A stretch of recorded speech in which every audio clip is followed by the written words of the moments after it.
Aujourd'hui, le panier de la ménagère est aussi très cher parce que le premier ministre Kassori Fofana l'a dit la dernière fois aux Guinéens de se préparer que les prochains mois seront durs pour le Guinéen. Selon vous, quelle doit être aujourd'hui la priorité pour ce gouvernement afin d'assouplir un peu le niveau économique en faveur surtout des citoyens? Vous savez, l'homme projette en politique, il y a ce que nous appelons leadership et c'est ce que nous appelons la vision. Et leadership et la vision, c'est deux choses qui vont tout droit dans la conquête du développement d'un pays et d'une nation. Quand vous avez les deux facteurs, leadership et la vision, ce qui veut dire que vous projetez directement ce qui est bon et vous avertissez ce que nous pouvons rencontrer comme difficulté. Et c'est dans ce genre de situation que c'est sur cette base que le Premier ministre s'est appesanti. C'est pour dire que nous attendons tout de manière facile. Il faut que les Guinéens se préparent à travailler. C'est-à-dire que tant que vous ne travaillez pas, vous n'avez rien. Donc préparez-vous à travailler et à gagner dur la vie. Parce que nous ne sommes plus dans ce monde de facilité où chaque fois il faut venir taper la porte de quelqu'un. Il faut qu'on essaie d'éviter cette vie de facilité. Il faut que les gens se disent que véritablement il faut travailler. Que dans la vie, il faut chercher, il faut travailler. Sauf le travail paye. Donc voilà les avertissements que le Premier ministre a dit. Préparez-vous parce que ça sera difficile. Préparez-vous parce que vous devez travailler pour gagner plus. Donc tant que vous n'avez pas ça, vous ne pouvez pas. Aujourd'hui, beaucoup de pays africains se trouvent sous la transition. Le dernier cas en date, parmi ces pays, c'est celui du Tchad qui vient d'accompagner son président, le maréchal Idriss Déby. Et du coup, son fils reprend le pouvoir. Et dans le pays, ça murmure comme quoi nous ne sommes pas dans un royaume. Il fallait organiser rapidement les élections pour qu'on ait un président élu par le peuple du Tchad. Quelle est la lecture que vous avez faite depuis que cette affaire s'est déclenchée du côté de l'Afrique? Bon, d'abord, je pense que c'est regrettable pour nous Africains que souvent nos chefs d'État perdent la vie dans leur exercice de pouvoir. C'est difficile parce que j'ai vu quelqu'un qui était au service vraiment des Africains, non seulement au service de son peuple, mais aussi défendait les autres contre certains bandits de la nature. Tu as vu, qui pour eux ôter la vie, pour eux c'est rien. Alors que le premier droit de l'homme, c'est le droit à la vie.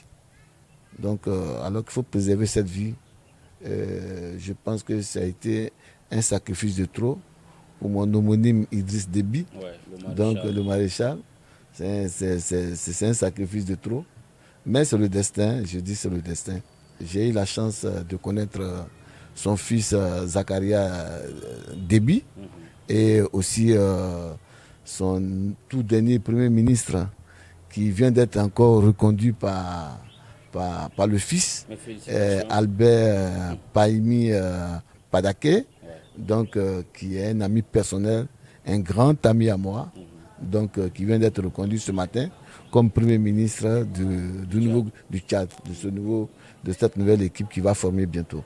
Bon, ce que je voudrais vous dire sincèrement, c'est qu'il faut encourager les Africains, il faut encourager les leaders, il faudrait qu'on essaie de penser plus ou moins à la pauvreté de nos populations. Et que quand on cherche l'exercice du pouvoir, c'est de défendre les idées et puis le bien-être de sa population. Et je pense que le Tchad vient d'une situation un peu très loin avec la disparition de ce grand monsieur Idriss qui a lutté, qui connaît de lutter pour les autres pays, pour leur stabilité. La meilleure arme pour un pays, c'est le dialoguer. Donc il faudrait que ce dialogue-là les amène, ceux qui ont les armes, que chacun dépose les armes, qu'ils s'asseyent, qu'ils défendent cette patrie du Tchad, qui pense au peuple tchadien, qui disent que vraiment il y a une souffrance énorme. Et avec cette situation de Covid-19, nous sommes dans une situation où il y a une récession économique aiguë de partout. C'est-à-dire qu'il y a une chute véritable économique, une chute libre et véritable économique pour tous les pays du monde. En restant peut-être au stade, Monsieur le Président, il y a eu des discours contradictoires. Vous avez encouragé tout de suite des Africains à prendre leur destin en main. Le professeur Alpha Condé est parti dire cela au Tchad lors des funérailles de son ami Idriss Déby. Mais en prenant la parole, le président français a dit que la France ne va pas relâcher le Tchad dans son développement. Pour vous, est-ce que cette ingérence de l'Europe aujourd'hui dans certains pays africains peut nous amener à nous développer? L'Europe et l'Afrique, et l'Amérique et l'Afrique, l'Asie, ce n'est que 2-3% de partenariats qui existent entre nous. Le reste, c'est nous-mêmes. Donc, nous, notre économie fait... Nous sommes dans les 1-2% seulement dans leur économie. C'est-à-dire que nous n'existons même pas. Les échanges, nous n'existons même pas. Au niveau des... Ils peuvent nous consulter comme ne pas nous consulter. Je pense que la meilleure manière de sortir de tout ça, il faudrait que nous trouvons des voies comment transformer nos matières premières. Et quand nous aurons acquis ces avantages de pouvoir transformer nos matières premières, maintenant je pense que c'est la première option de notre indépendance vis-à-vis d'eux. Aujourd'hui, ces échanges-là, les avions, ça ne nous appartient pas, les véhicules, ça ne nous appartient pas, même les aiguilles, ce n'est pas pour nous. Donc tout ça, c'est pour eux. Donc ce qui veut dire qu'ils seront toujours là parce qu'on a besoin de ça. Et notre économie est très très faible, très très fragile. Donc au jour d'aujourd'hui, je ne dis pas qu'on est attaché à eux, mais je pense que c'est nous, les Africains même, qui devons nous prendre en charge. Nous allons rester sur le continent parce que Monsieur le Président Idrissa Chérif, au-delà de la Guinée, c'est un monsieur qui maîtrise également de l'actualité africaine et internationale. Nous allons revenir en Côte d'Ivoire. Monsieur le Président, vous venez de la RCI. Comment l'actualité sur le retour ou non de l'ancien président Laurent Gbagbo est vécue et de son allié également, son ministre de la Jeunesse? J'ai compris que la paix, c'est la pierre angulaire de tout développement, c'est le préalable même de tout développement. Sans paix, pas de développement. Et nous souhaitons que véritablement l'entrée du président Gbagbo à Abidjan puisse encore unir davantage les Ivoiriens que de les diviser. Il faut que les gens puissent être à la hauteur et comprendre qu'il y a eu une crise qui a fait plus de 3000 morts et que ça n'avait pas sa raison d'être. Alors, auprès du président Ouattara, nous avons l'Afrique, le monde entier a récemment vécu des situations aussi très compliquées, notamment la disparition de ses premiers ministres. Comment vous avez vécu cela, notamment le cas de Ambaka? Amadou Gon Coulibaly et puis mon frère, mon ami Ahmed Bakayoko. Et ça a été difficile pour un président de la République qui perd deux premiers ministres très proches de lui. C'est comme si on te coupait les deux jambes et on te dit, bon, déplace-toi, c'est difficile. Mais comme le destin fait partie de notre vie à nous, et Dieu n'a pas construit les hommes pour dire que notre destin est lié à une personne. Notre destin est lié à nous-mêmes et au temps et au moment. Donc c'est ça le destin. Je pense que c'est difficile pour la Côte d'Ivoire, c'est difficile pour Ouattara, et je suis sûr qu'il solutionnera, il trouvera les personnes de ressources pour l'accompagner dans sa nouvelle tâche. La démocratie, c'est les élections.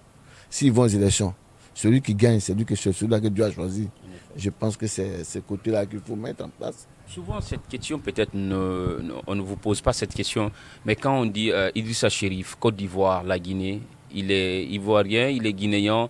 C'est une question quand même qui est détaillée sur certains, mais on dit, il n'a pas créé son parti en Côte d'Ivoire. L'attachement qui vous lie aujourd'hui à la Guinée, mieux que la Côte d'Ivoire. La Guinée est ma patrie, le pays de mes parents, donc il est tout à fait normal pour moi d'être là et de venir chez moi, de le faire.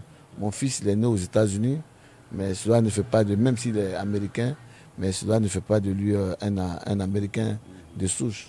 C'est vrai, la nature lui a favorisé certaines choses comme moi, je n'ai pas demandé à naître en Côte d'Ivoire, ni à avoir l'accent ivoirien. Bon, parce que j'ai grandi là, j'ai fait tout par là, et voilà. Mais ce que je voudrais vous dire dessus, c'est qu'il faudrait que les gens se mettent en tête que la vision, c'est ça. Je suis ivoiro-guinéen, je bénéficie de la double nationalité. Comme mon père aussi en a bénéficié, comme mon père aussi en a bénéficié, parce que l'arbre généalogique, c'est vrai, il faut le dire, mes arrière-parents sont venus de la Côte d'Ivoire. Monsieur le Président, peut-être avant de finir, quelle est votre relation personnelle aujourd'hui avec le chef de l'État guinéen, professeur Alpha Condé? Bon, Alpha, c'est mon papa, c'est un père à nous tous, c'est le père de la nation, de la nation guinéenne. C'est vrai, il y a eu des périodes où c'était un peu dur. Les choses sont entrées dans l'ordre et que je prie Dieu, que Dieu lui donne la santé parfaite et que les gens le comprennent et que c'est un vrai patriote. Votre mot de la fin pour finir cette interview? Bon, enfin, pour terminer cette interview, je dis merci à vous d'abord, les journalistes qui êtes venus, et je dis aussi aux téléspectateurs qui vont nous suivre. Je sais qu'il y aura assez de commentaires dessus, et les gens, je comprends un peu la position des uns et des autres. Tout ce que je demanderai au peuple guinéen, c'est de préserver la paix, et qu'il faut que le président de la République ait le courage d'appeler son frère Cellou Dalein. Le problème de la crise guinéenne, c'est les deux.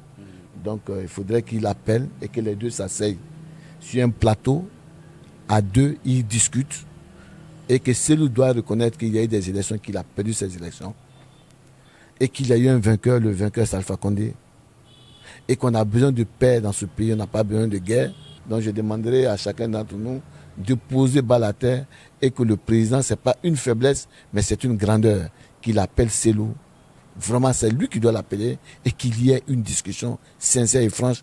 Mesdames et messieurs, nous sommes au terme de cette interview sur votre plateforme Nimba Web TV. Nous avons reçu pour vous, au compte de ce numéro, M. Chérif Idrissa. Il est le président du parti de l'Union pour le changement de la Guinée. Avec lui, vous avez compris à travers cet entretien, nous avons parlé de la vie politique de notre pays, la Guinée. Nous avons parlé également de la Côte d'Ivoire par rapport au retour ou non de l'ancien président Laurent Gbagbo qui vient d'être acquitté par la Cour pénale internationale. Nous avons également parlé de cette transition en cours au Tchad où d'ailleurs un de ses grands amis vient d'être reconduit Premier ministre à la tête de ce grand pays, de ce pays stratégique sur le continent africain. Merci à vous qui nous regardez partout à travers le monde.